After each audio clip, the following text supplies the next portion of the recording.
Well, thank you very much. These are exciting times. I think you probably want to speak about war rather than this, but this is very important. This is very important, and we're doing very well on the war front, to put it mildly, I would say.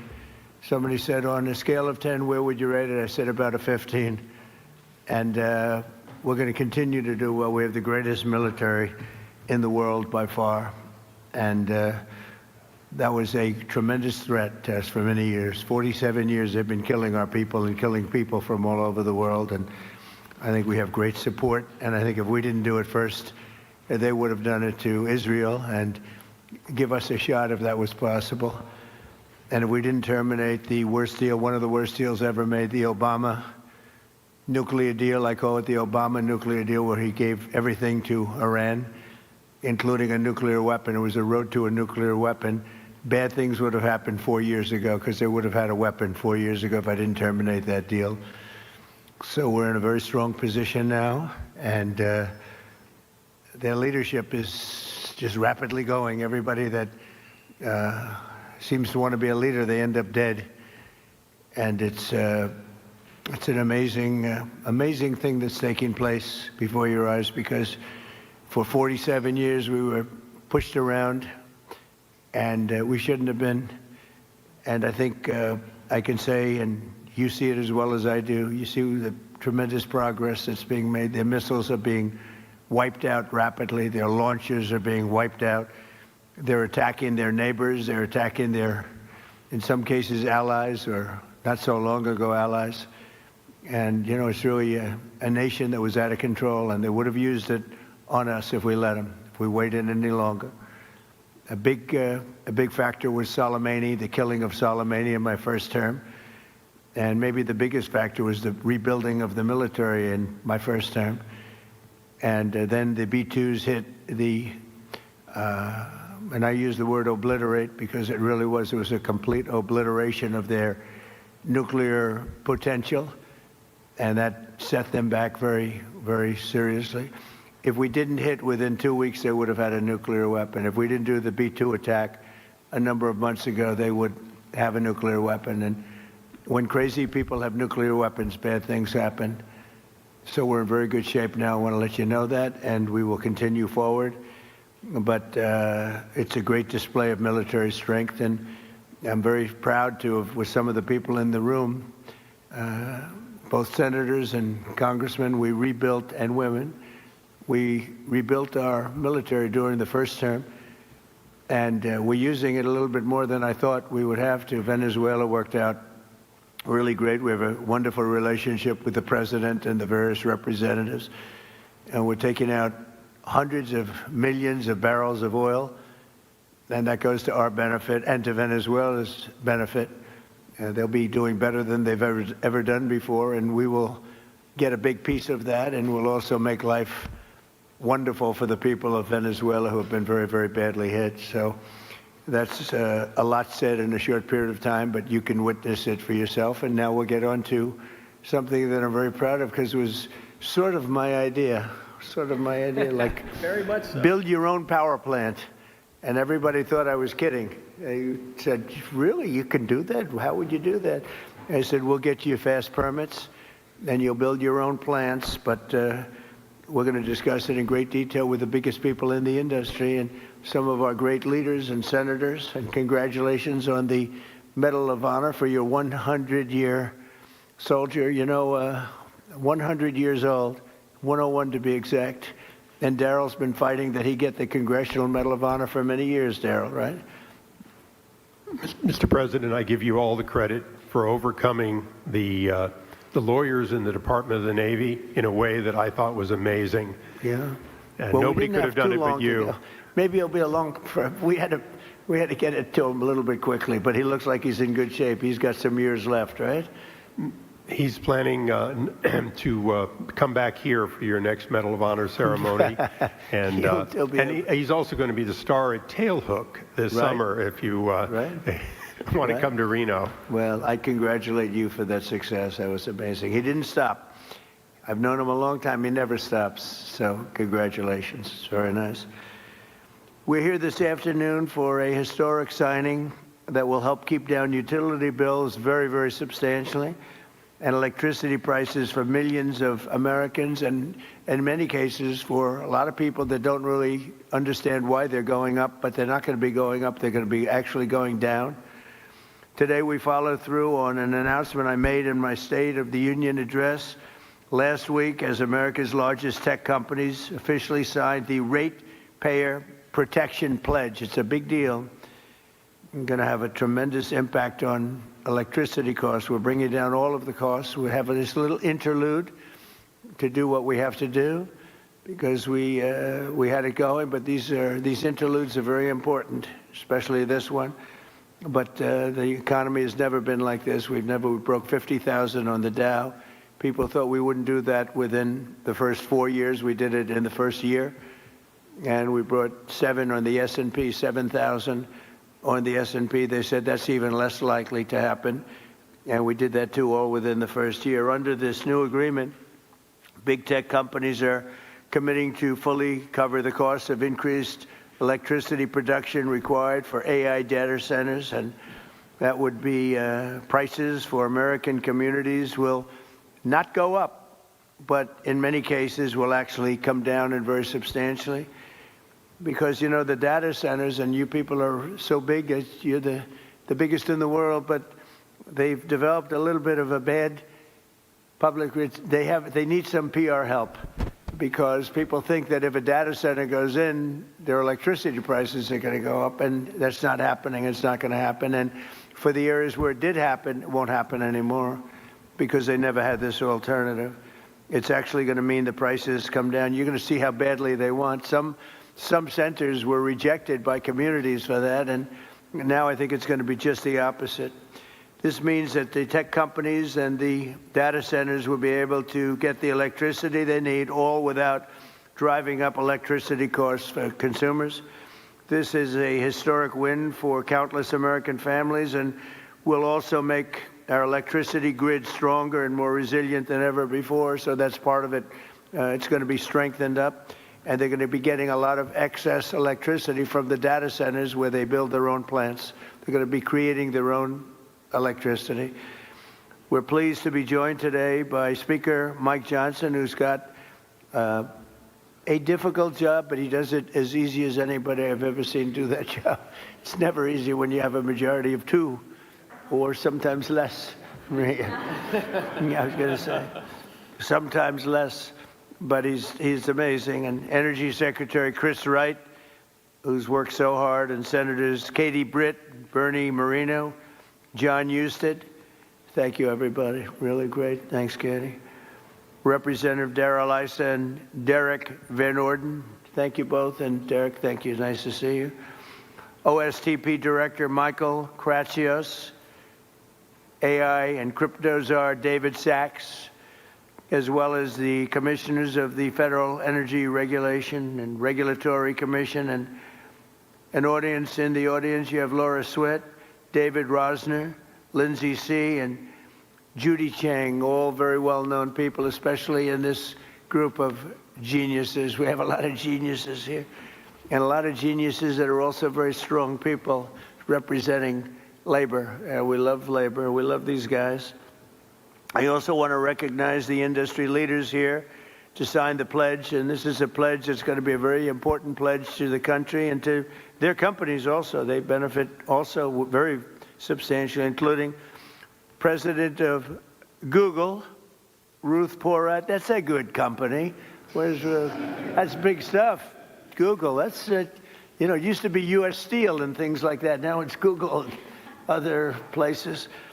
President of Meta, Dina Powell, who was with me. Dina Powell was with me for a long time, and I called up Mark and I said, congratulations, that was a good hire, right? That was a good hire. She's fantastic, and her husband is fantastic. He's a great senator, and he ran in a place called Pennsylvania, and he ran against somebody that was very tough to win. It was very, very tough to win, and he won pretty easily, actually. People were shocked. I wasn't, you and I weren't surprised, were we? But he's a spectacular man. President of Microsoft, Brad Smith. Thank you, Brad. It's good to see you. Microsoft is unbelievable. COO of Open AI, Brad Lightcap.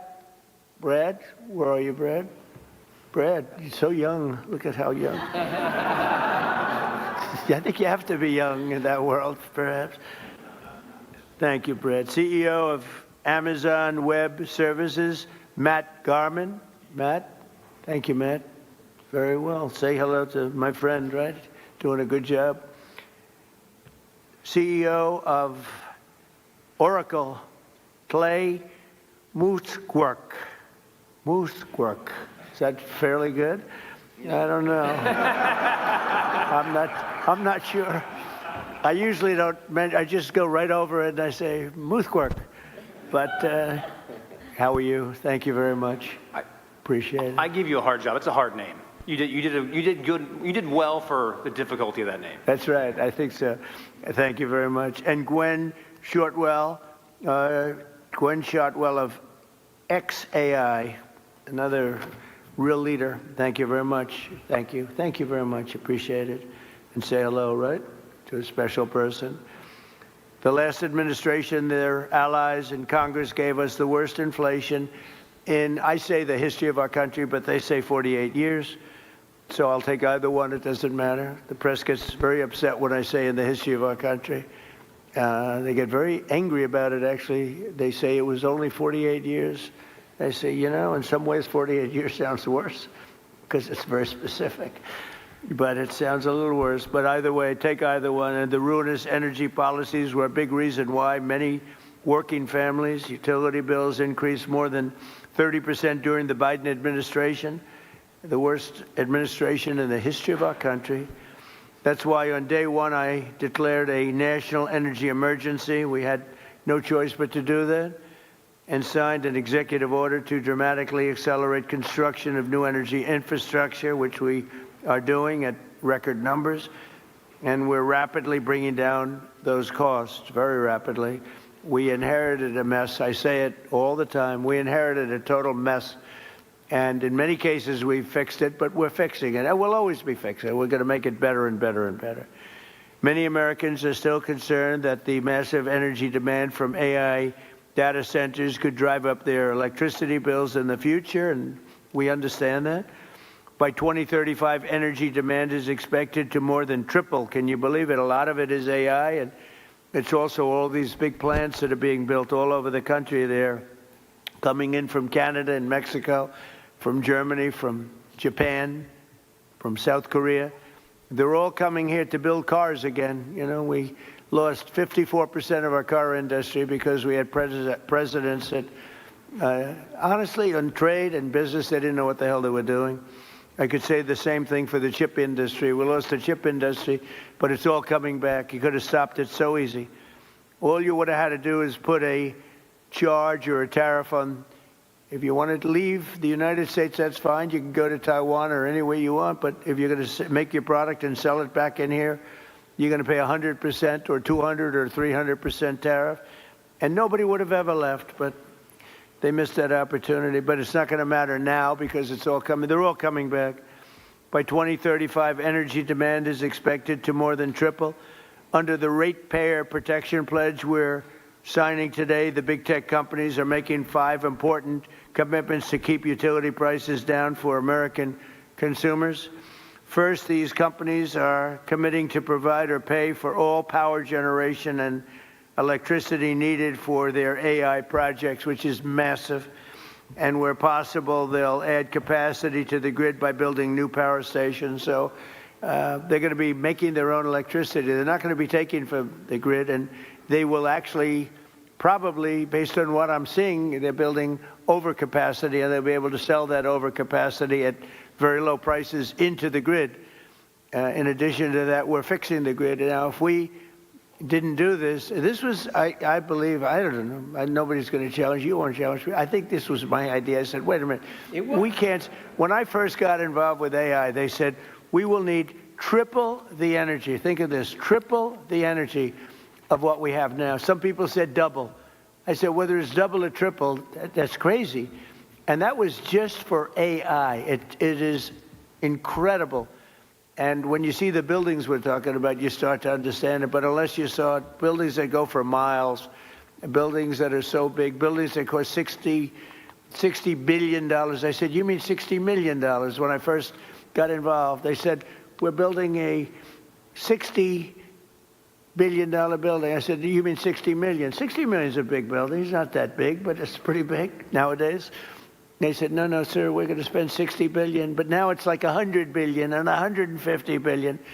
And the bottom line, it takes electricity like nobody's ever seen before. And I said, well, with an old grid, even if we fix it really well, which we're in the process of doing, you can't take that and double our electricity. They're going to have to build it themselves. And I told Mark, I actually told Mark, I told Elon, I told people, and nobody believed me. They said, you're going to let us build our own electricity? Because they've been so used to being beaten down and to have people with no ideas how to solve problems, and then the whole thing fails. It's a whole disaster.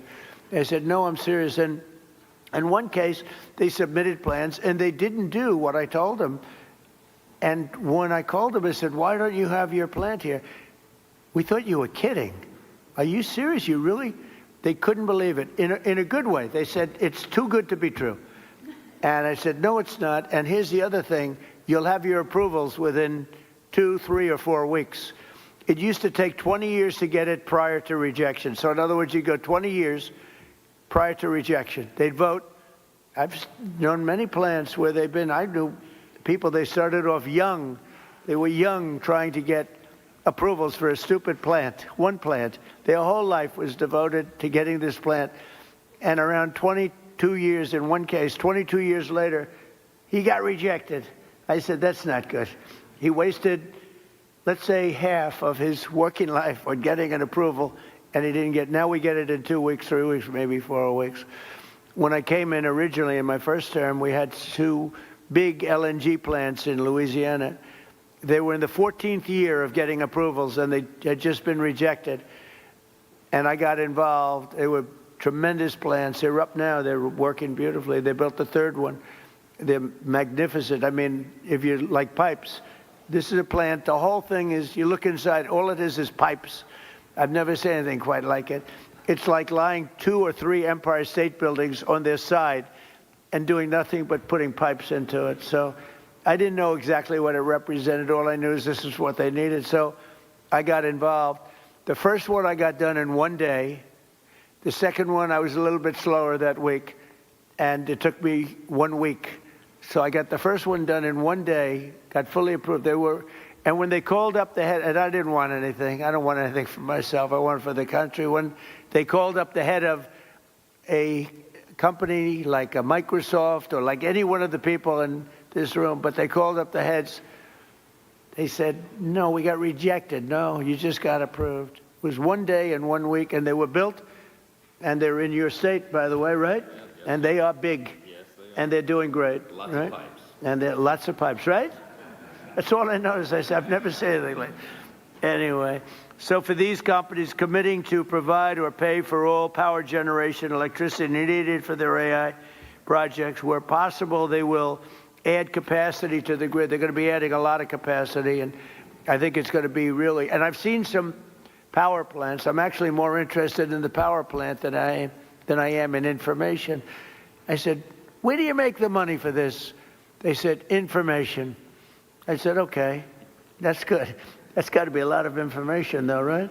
And it's turning out to be true. David, it better be true, because you got a big bet. This country has a big bet on it.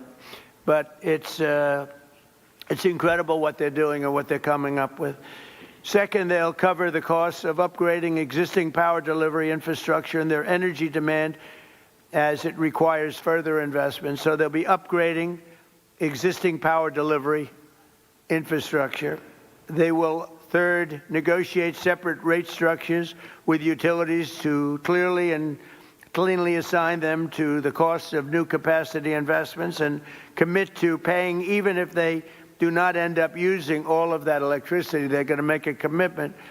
So we're going to have a situation where you're not going to have increased electric bills for homes that are in the area or even outside of the area. And fourth, They'll invest in the local communities where they build and operate, provide workforce development and jobs for skilled Americans like those with us today. We have great skilled people, electricians, engineers, HVAC technicians, server and network technicians, power plant workers, plumbers, welders, and many others, all people that I've hired. All my life I've been hiring you guys, and you've done a great job. I built a lot of buildings, a lot of good ones. And finally, they will use their infrastructure to contribute backup power to local grids during times of need. So they're going to have a lot of backup power. We're going to have a lot of excess. Basically, we're building massive amounts of electricity, and you're not paying for it at all. And the companies want to do it because this way they can, otherwise they couldn't build. I mean, the option really was not about cost. It was about there's no way of possibly taking the old grid and doubling it in a matter of months or years. So in short, America's largest and richest tech companies will be funding a colossal expansion of U.S. energy. We'll have, I read where China is building tremendous energy. I know, you got to respect it. But we're building similar amounts. We're building what we need, and we're building it through the private sector. We're building it through great companies. And I've seen some of the plants that these geniuses, they are real geniuses, are showing, and I say, wow, that's really great. You're really doing things in terms of technology with electricity that, frankly, the standard, wonderful power companies probably aren't going to be getting there. Maybe as you build them, they'll be start. But some of the plants that I've seen, Dina, are absolutely unbelievable. So they're going to be producing massive amounts of electricity and energy. The grid, so the American consumers aren't going to have to even think about it. And your electric costs are going to be going down. Now, unfortunately, it'll take a little time to get there. So they'll say, well, you know, I don't know who's going to follow me, but whoever is going to follow me is going to have some big advantage. You know, it happened with Biden where we got a lot of approvals for things, but they take statutorily a year or 2 years. And I got one on medicine that was good, not as good as favored nations, which we just got. That's 80 and 90% drops, okay? Nobody's going to believe it.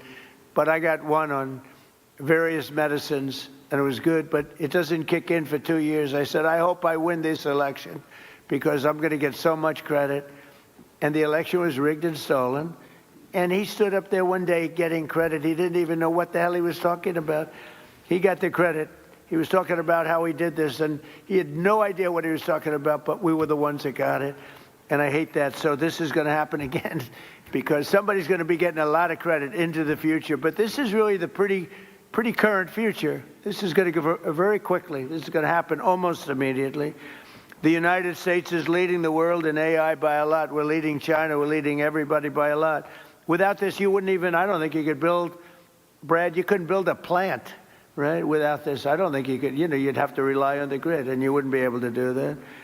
So the United States is leading by a lot. We're leading everybody. And it's not only, other countries are very much into it. They all want it.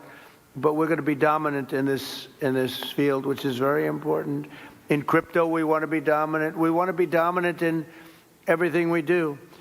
And this agreement will ensure that America can maintain the most advanced AI infrastructure on the planet without American families being forced to pick up the tab.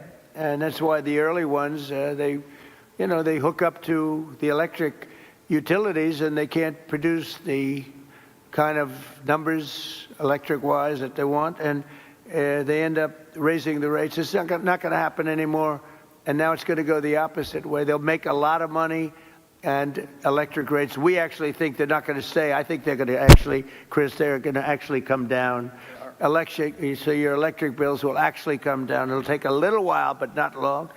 So this new strategy, never tried before in any country, will pave the way for continued American dominance in energy and technology working together. So you're going to have great energy sources because you're going to build them yourself, and if they're not good, you'll make them a little bit bigger and better, right? But again, a lot of people, it took me 6 months to convince people that I was serious about this, and we have a very big key to what we're doing is Lee Zeldin. He's in charge of the environmental department and energy. and the job he's done is incredible, getting you fast approvals. So some of the plants are starting, and they're coming in. I say, Lee, 2 weeks for natural gas. Don't worry about wind. Forget it. It's worthless. You don't get approvals for wind. We don't do wind in this because it's a loser. Except for China, they make all the windmills. You know, China makes all the windmills. The only problem is they don't have wind farms. You ever think somebody's going to have to look at that? How many wind farms have you seen lately in China? They make the windmills. They sell them to the suckers over in Europe. Europe is buying them by the thousands. And I told them for 3 years, this is not going to work out well. And now they're saying I was right. But I say, natural gas, clean, beautiful coal. You know, we don't ever say in the Trump administration you're not allowed to use the word coal unless you precede it by saying clean, beautiful. And Chris made a beautiful speech about 3 weeks ago, and he took me very, very seriously. And every time it was about coal, and every time he mentioned coal, it'd say, clean, beautiful coal, clean, beautiful coal, clean, beautiful. I said, Chris, easy. It sort of stepped in the speech a little bit. It was a little much, but we got the point across. That coal is clean and beautiful. Well, look, it's so many of the nations that are working are using coal, and you can do things with coal today that are incredible in terms of the environment and in terms of cleanliness. But I said 2 weeks for oil and gas, coal, and for nuclear power plant, maybe take 2 or 3 weeks. You can add on an extra week. But Lee Zeldin has done an amazing job in getting you all of the permits that you need, because normally that would take many, many years, and they're already building the plants. They're being built all over the country, and they are incredible. So with that, I'll introduce Chris Wright, who's we were lucky to get him. Doug Burgum convinced me he was the best guy. I wanted Doug Burgum for his position, and because I'm very impressed with Doug, he's doing a fantastic job. He said, there's somebody that's better than me on energy. I said, who? A guy named Chris Wright. He's the biggest in the industry. He's the smartest. He's the best. I say, really? He's better than you? And Doug has a very big ego. So for him to say that was not easy. But I met Chris, and it was sort of love at first sight. He has done some job, and so has Doug. We gave him interior where they have all the oil, and we gave him energy where they take it, right?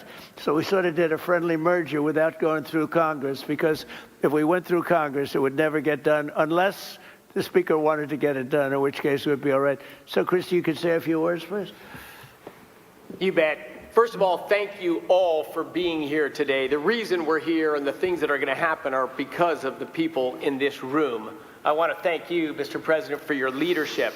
Very early on, I mean, first week, I'm in my new job. I haven't had a boss in 40 years, and I'm in the Oval Office adjusting to this, and the President says to me 2 things very clearly. He says, number one, we have to lead in AI. We have to lead. This is a transformative technology. America must lead in AI, and the old energy policies that were going on would not lead in AI. We need to lead in AI. Number two, the government's a bureaucracy. It's always in the way of things. It's been in the way of AI. We've got to run the government like a business. The businesses who want to invest are our partners, and get them here right away, and we've got to work with those partners. And boy, we have 7 incredible leaders in the room today. We're going to win in AI, and we're going to stop the rise in electricity prices because of the 7 leaders that are sitting around this table. The President said you're going to work with them like business leaders. Ultimately, this is not a negotiation where one side wins and one side loses. We have the same interests. The interest of the businesses is to be embraced by the communities so they can build and develop data centers in their communities. Those data centers that are developed there are going to bring jobs and opportunities for people. They're going to have us lead in artificial intelligence, critical for our economy, critical for our national defense, and critical for our security. The nation that leads in AI will be the military superpower. That has been and must remain the United States of America. But this is a pivot, and this is a transformation. And it's the bold leadership of the President and the bold long-term vision of the business leaders that I am very proud to call partners and friends around this table that have invested that money, that have developed those technologies, that are willing to invest those dollars, and are also willing to fix the biggest problem. We had 30% electricity price rises during the Biden administration, and we shrunk our amount of available dispatchable electricity. That is a train wreck waiting to happen. And the president recognized from the start, we have to lead in AI and we have to stop electricity price rise. And those are not in contradiction. These companies are smart, they're powerful, they're strong, they can build power, partner with them. And that's exactly, all of them embraced it. All of them have spent money to these noble causes. And as we heard, a number of states that have partnered with the people on this table have announced multi-year rate freezes. Indiana's the leader now and the first one filing for a rate reduction. But it is the partnership of these companies and a business focused on government, focused on the American people, that is the transformation. But I could not be more proud to be here. I've got to thank also our FERC commissioners that are here.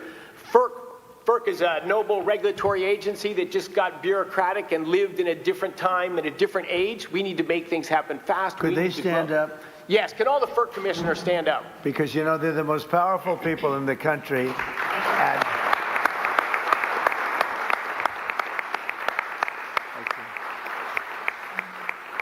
I have had more people say, do you know FERC? I said, do I know FERC? What about FERC? And I learned so much about you, and you are the most powerful people in the country.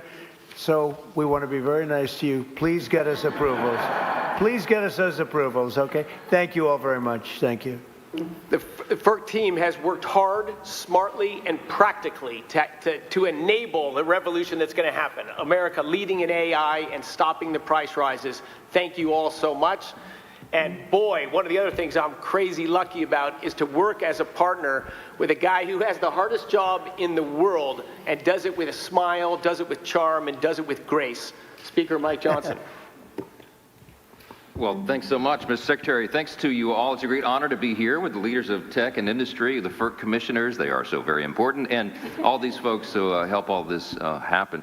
Look, only President Trump has the gravitas to be able to assemble the leaders of all these great companies in one room, and also to conceive of an idea like the Ratepayer Protection Pledge. This is an idea whose time has come. I think it's going to be so well received around the country because, let's be honest about it, there are concerns that people have had. There's a lot of misinformation out there, Mr. Secretary, about the rise in energy demand and what that's going to mean for our communities. So it is so meaningful to have leaders, the titans, to come in and say, everybody be calm. This is going to be great. It's actually going to be better going forward. Not only is America going to stay on top and lead and be the strong superpower that we are, we're going to continue to lead on AI. We're going to continue to make the communities better. I'm in the state of Louisiana. A lot of this is happening in Louisiana, Mr. President. It's not just a bunch of beautiful pipes.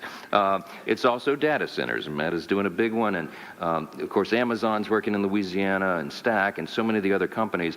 And our communities are so grateful to have that investment, and also grateful because they're coming in as great corporate partners, community partners, and they're acting responsibly. They're helping to build out the energy grid, and they're making life better, not just with good paying jobs. They're actually making life better in these communities and in our states. And so we're so grateful for that. I like what you said a moment ago. This is a win-win-win across the board. You have everybody who's come to the table in good faith under the leadership of this extraordinary president to make this happen for the country. It's at the perfect time. Trust is not given by communities and local stakeholders. It's built over time. And I think this pledge is a huge part of building that important foundation for the future. America's back, Mr. President. I'm so excited about that. Excited to be a part of this. Thanks so much for letting us be it. Yeah. I think we'll go with John. Is that all right? John Houston? Thank you, Mr. President. In places like Ohio, this is a very, very big deal. I know that you know well that if we want to have economic dominance and national security dominance, we need to have technological dominance. And AI and data centers are a big piece of that. And I know that the American people want to win. They want to win this just like you do. We want to be superior to our challengers like China. We want to have AI dominance because that helps give our military, our manufacturing, everybody across the country needs AI dominance if America wants to win. And I know that you're the leader of the America First agenda. You want America to win, but so do the people in places like Ohio, but they're concerned about energy prices, right? They know that they like those folks out there, the the construction trades that build these, the plumbers, pipe fitters, HVAC, electricians, the people that build the power plants, the laborers, the boilermakers, like these are working people in places like Ohio that do amazing work to build the data centers, to build the power plants, but people just are worried about their energy prices. And what you're offering today with this roundtable with the Ratepayer Protection Pledge, Mr. President, is great leadership because this solves the problem that people were worried about. And as the data centers build new power plants, it leads to energy stability, affordable, reliable electricity for American ratepayers, helping them win the affordability battle that you're leading on behalf of this great team that you've assembled. And I just want to say thank you for your leadership on this. Thank you very much, John. And I hear you're doing very well in your race. He's running for a very important seat in a great state that I like a lot. It's always been good to me, and it's going to be good to you, and it has been good to you. So good luck with that. Okay? Thank you, Mr. President. You're going to do good. Michael, please. Thank you so much, Mr. President. You have been talking about this issue beginning as early as the campaign. In July, when we released the AI Action Plan, this was a focal point of the speech you gave. Talked about it again at the State of the Union. So this is a culmination of this idea that you've been working on for quite some time. And the key to all of this is that American AI leadership should never come at the cost of hardworking Americans' ability to pay their electricity bills. And Frontier AI that all of these great companies work on every day, along with the data centers that underlie them, are going to accelerate scientific discovery. They're going to unlock economic efficiencies. They're going to enable entire new industries to support the prosperity of all Americans. And to continue to lead in AI, these great companies need to make new data centers. We need new fabrication capacity. We need new manufacturing facilities, and we need new power plants to be able to do all this great work. And today, through this pledge, we are challenging all these companies to think bigger when it comes to data center construction by identifying ways that we can drive down the overall electricity cost, to ultimately strengthen grid resilience, and to create more American jobs in the communities that choose to build all of these data centers. By signing this pledge, all these companies here are making themselves accountable to you, Mr. President, and to the American people as they strengthen their commitment to benefiting the communities in which they build and they operate. We as an administration are using every tool at our disposal to ensure that the U.S. can build and maintain the largest, most powerful, and most advanced AI infrastructure anywhere on the planet. And today we recognize that building the future requires massive amounts of reliable energy. And I'm grateful to you, Mr. President, for acting so decisively to ensure that the growing demands of energy that we have are never passed to the American households. Thank you. Thank you very much. Dina? Thank you, Mr. President. It's such an honor to be with you today. I also want to thank your outstanding team for partnering with us. You know, it's been remarkable to watch this transformational moment and you positioning America to lead.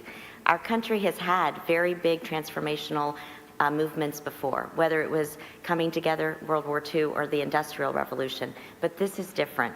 The next 3 years, in many ways, sir, are the whole game. And those 3 years, while you are president, you have positioned us to win. You have not only made sure that energy dominance is a key to how we will succeed in the compute needs we need, but you've also done something very important. You've made us all know that it's not about the products, it's about the people. And at Meta, we are so proud of the jobs that we are creating, whether it is in Louisiana or in Ohio. So proud that it's not just extraordinary engineers, it is pipe fitters, it is welders, it is electricians. And I'm particularly proud today to announce that partnering with Senator Moreno and Senator Husted, we have launched a pilot in Ohio to train fiber technicians, some who are in this audience actually today, a very important skill set needed to build data centers. This 4-week program is a new curriculum. When you graduate, you have a license to be a fiber technician and a guaranteed job with Meta. We are also extremely proud to sign the Ratepayer Pledge today. Also, in Louisiana, as the speaker just said, we have been able to lower the costs of so many Louisiana payers, energy payers, an estimated $650 million over 15 years. So we are proud to say today that we want to fully cover the cost of the energy that we use in our data centers, create jobs and opportunity, but more than anything, sir, we are really proud that we're going to look back and have had the privilege to work with you and know that America won at such a critical time and that we did it really working with the American worker and so many others. So thank you, sir. Proud to be here with you. So nice. Thank you very much. I also want to say, sir, I forgot to say it, you know, it was 10 years ago, way before we were talking about AI, that you said there is honor and dignity in plumbers and in workforce skills training, and you asked Ivanka, as you know, to chair that. 10 years later, we could not have imagined how much we needed all of those jobs and those programs, and you marshaled the entire government to do it. That is having an impact in cities across the country. So thank you very much. Thank you very much. Thank you, sir. Dave. Ruth, please. Thank you, Mr. President. Google is grateful for all that you and your administration are doing to secure America's continued leadership in AI. And to your point, it must be powered by abundant and affordable energy if it is to benefit all Americans. I'm pleased to be here to underscore Google's support for the Ratepayer Protection Pledge. We're committed to assist in all of your work to support American households, American businesses in this exceptional era of innovation. So 4 brief points how we will deliver on this for Americans. First, adding to energy capacity. Consistent with your call to build, bring, or buy energy, we will meaningfully invest across America to bring new energy online, as you have stressed so frequently, to deliver the self-sufficiency that is core to this pledge. In Texas alone, we've contracted to add more than 7,800 megawatts of net new energy generation and capacity to the grid as we grow our data center footprint. And very much to your point, we're committed to continuing to invest to add capacity where we build. And to that end, we will very shortly close on an acquisition of Intersect Power, which is going to enable us to build data centers right next to those new additional power generation capabilities where possible. Second, to protect American ratepayers, we're committed not only to pay for 100% of the energy we use, but very importantly, the infrastructure to support that growth, whether or not we end up using that energy. And I think one example that brings that to life, I recently had the privilege of being in Arkansas with Governor Sanders, and our energy partner there, Entergy, announced that Google's investment covers the full energy costs associated with powering our data center, which contributes more than $1 billion back to Arkansas customers to reduce their electricity costs. I think this is precisely what you were saying we need to do more of, and we're committed to doing that. Third, I get very excited about the topic of workforce development, very much to your point, and the important topic of job creation. Every one job that we create in a Google data center gives rise to an additional 9 jobs in the communities in which we are building that data center. Those are high-skilled construction jobs, electrician jobs, represented by so many of the amazing people here today. It's also jobs across the community, in schools, in restaurants, with small businesses. And we announced, in fact, last week that we're providing free AI professional training for all small businesses across America. And given the clear need for electrical workers in America, we're particularly proud of the work we've led to create an electrician training program. And we're committed to train 100,000 electrical workers and 30,000 new apprentices across the country. On top of that, we're excited about significantly growing these programs. We've heard the pledge.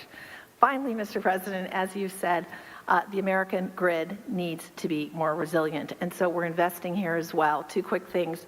We pioneered demand response with data centers, so we, with technology, will move workloads out of the way during extreme weather events to make room for the community. And second, we're applying AI itself to the grid to increase capacity in the grid. So again, I want to thank you. I want to thank you all for convening us. The benefits from AI, responsibly delivered, are immense for America's businesses, for America's communities, and for its citizens. Thank you again for your leadership on this very important point. Thank you very much. Doing a great job. Thank you, sir. Gwen? Mr. President, I want to thank you for your Thank you. I want to thank you for your leadership. Because of your work on this issue, I'm confident that we will win the race with in AI with China and succeed in delivering inexpensive, abundant electricity for the American people. As you know, XAI builds huge supercomputers and data centers, and we build them fast. Currently, we're building one on the Tennessee-Mississippi state line. As part of today's commitment, we will take extensive additional steps to continue to reduce costs of electricity for our neighbors. Mr. President, we want to be on your team to deliver a big win for the American people. XAI will therefore commit to develop 1.2 gigawatts of power as our supercomputer's primary power source, and that will be for every additional data center as well. We'll expand what is already the largest global megapack power installation in the world. The installation will provide enough backup power to power the city of Memphis, and more than sufficient energy to power the town of South Haven, Mississippi, where the data center resides. We will build new substations and invest in electrical infrastructure to provide stability to the area's grid. We will build state-of-the-art, we haven't talked about that yet, but this is actually quite important. We will build state-of-the-art water recycling plants that will protect approximately 4.7 billion gallons of water in the Memphis aquifer each year. And we will employ thousands of American workers from around the city of Memphis on both sides of the Tennessee-Mississippi border. We will also commit to deploying our AI technology to make people's lives better, creating a period of abundance where electricity becomes cheaper and people have access to the best goods and services humankind has ever seen. Finally, Mr. President, we commit to take these efforts into orbit. We are currently designing orbital data centers powered by the nuclear reactor in the sky. Launching supercomputers into space will mean even more energy on Earth, as all the power plants that we're building now and power sources we've built will be available to the communities instead of the data centers. I've been in the space industry for nearly 40 years, sir, and I have never seen things move more quickly than under your administration, so thank you for that. Mr. President, you've been strong and clear about building AI that benefits Americans and benefits American values, including demanding that AI is consistent with American values. In July 2025, you signed an executive order directing agency heads to support only those AI models that prioritize truth-seeking and are ideologically neutral. We fully support that order, and we're fully on board with the Ratepayer Pledge, and I'm really excited to be here. Thank you so much for your commitment. Thank you very much. Thank you. Would anybody like to say something? We're finished with the official speakers, but we have the most important people in the room, and great people, political and otherwise. Would anyone have anything? Please, Darrell. Perhaps as the California representative here, I can tell you how excited I am about your proposals. First of all of you have major presence in California. And not long ago, I visited the largest site of one that's not here today, Apple. It's in Reno, Nevada, Mr. President. It is 1,700 acres. It goes on, as you said, forever with buildings. It is doing a great job. It is one of dozens. Most of you also have centers being put up in that same neighborhood just outside my state of California. The reason they're there is the availability of power. And the story I just wanted to briefly say that says a lot about the current state versus where you're putting it with the help of industry. They have what you would call huge, beautiful power plants, one after another that they have. They built them for backup because in Nevada they were able to get all the power they wanted, but they built in resilience there. They've only had to run them extensively when California calls and says we're having a blackout. Would you please turn on your power generators so we don't go dark in San Jose, miles away? That said so much to me about the responsibility of these companies already in the past building backup power, but also the need to have the resilience that these plants will create as a result of your work. And they won't be diesel plants, they'll be clean burning plants, they won't be temporary or backup, they'll be positive. Lastly, my state has invested in solar, so much so that we have it to burn during the day. Literally, we burn it. We don't know what to do with it. the ability of these power plants to take solar when it's in excess and then provide that resilience 24/7, all as a result of your leadership. And so, as someone who is from a state that may build less of them, but needs them more than any other state, I want to thank you for what you're doing, because these companies now can be empowered to do a lot more than what they did so far on the edge of California to help California be part of winning the AI race. Thank you very much. We'll go very quickly. David, please. Thank you, sir. As I think all of you know here, we have an AI boom going on. We also have a construction boom going on. Just the leading companies in the U.S. are investing $650 billion this year building out this infrastructure. That's a 2% tailwind to GDP, and that is leading to job increases for construction workers and huge wage increases for construction workers like the fellows we got right up here. So this is a very important boom to sustain, and thanks to your leadership, Mr. President, we're doing that, and we're protecting residential ratepayers, making sure that their electricity prices will not go up. That's the combination we need. And I just want to contrast it, if I may, with the approach of Democrats like Bernie Sanders. Their approach is just to ban. They just want to ban the data centers. So they want to stop the economic growth. They want to stop the wage increases for blue collars. They want to stop the construction. They want to just stop progress. That's not the answer. There's a much better answer. You have found it, sir. And I just want to vouch for the fact that in one of our very first meetings, you did say that you wanted to make our AI companies into energy companies. So that was true. And I remember thinking, that's a really good idea. The president knows more about AI than I do. So this is thanks to your leadership we're here today. And I know this is something that you've been championing for a very long time. Thank you. Thank you very much. And Katie, thank you. Yes, Mr. President, so this is something that we've not only just talked about, obviously, on the national stage, but we've been talking about and wrestling with in Alabama as well. Look, we understand the need to win the AI race, and you have made sure that America is put first in every category, and that means that we dominate there, and we do it in a way, though, that helps everyday Americans. So when we're looking at their safety and security and what that will ultimately prevail there, we don't want to do it at the expense of ratepayers. And you, once again, have taken an incredibly complex problem that everybody wants to talk about, and you actually found a solution. You found a win-win. We're not only going to win the AI race as a result of what you're doing today, but you have said to every American, to every Alabamian, I see you. And we're going to make sure that your energy cost not only does not go up as a result, but you even said today with the added capacity that it's actually going to go down. In addition to all of that, just want to say thank you to you for being willing to be good community partners. That's what makes all of this work. So the communities that you will ultimately reside in, you are saying we want to build you up in every sense of the word, giving you greater opportunity as a result of this pledge today. So, Mr. President, thank you for making sure that Americans were put first, and that this progress is not at their expense, but is rather at to their benefit. Yep, that's right. Very quickly, Derek. Mr. President, I have to tell you something. You're the only person in the world that can put together this coalition. You are the only person in the world. I hope the American people understand what we're talking about here today. You're meshing high tech with the hammer. You're putting these guys with the hard hats with the 100-pound brain nerds, and that's gonna be the future. Sorry, I love you guys. And so, Mr. President, the thing that the American people need to understand is that you're not thinking about an election cycle. You're thinking about the next generation.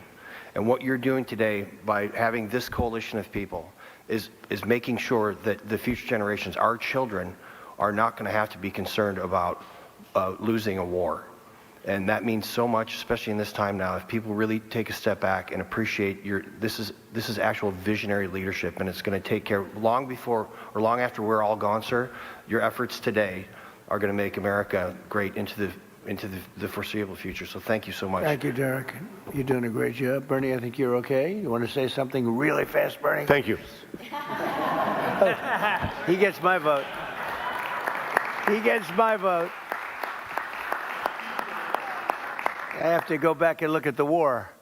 You know, we have a lot of things happening. Thank you, Bernie. You're doing a great job. Please. This is Will Scharf. Go ahead, Will. You have anything to say? I think it's been pretty comprehensively covered by all the speakers you've had today, sir, but you're going to be signing a proclamation announcing the Ratepayer Protection Pledge. This is going to ensure American AI dominance in the years ahead, while also ensuring that American ratepayers, ordinary Americans paying their electric bills, aren't paying anything more. And along with the proclamation that you're signing, each of the CEOs and industry representatives that we have present here will be signing an actual copy of the Ratepayer Protection Pledge, committing them to your vision for this industry going forward. Pretty good, right? And let me say to the press, thank you so much for being here. It was fantastic. After the pledges are signed, if we can have you move out of the room as quickly as you can so we can do a little bit of business. But thank you for being here at this thing. And as you heard, the summary of the Trump agenda is lower prices, higher wages. Okay, you got it done.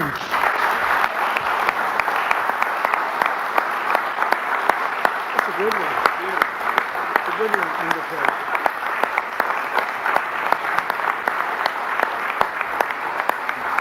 Thank you very much. Thank you. Thank you, press.